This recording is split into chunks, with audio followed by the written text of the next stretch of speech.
اف چند روش بون کو بحثاویه که هاته کرن امریکا پلان دکه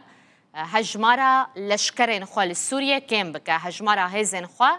کم بکه نها بردفکه که وزارت بروانی امریکا پنتاگون جتورا مدیای یارو داوره گوتیه ولاتیوی ده هزین خواه سوریه کم بکه بردفکه که پنتاگون جهفکار ما دیار کردره روبر اوفیسا روداویل واشنطن گوتیه امریکا دو یان سه مهن لپیشی آمده هجمارا هزین خوال سوریه جبو کمتر هزار لشکری کم دکه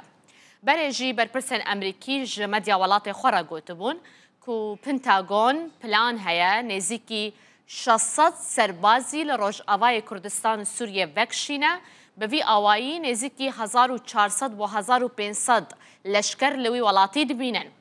روژا پنجشنبه جی تامی بروس کو بردفکه وزارت دروی امریکاییه ج تورا مدیای یارو داوره گوتو بو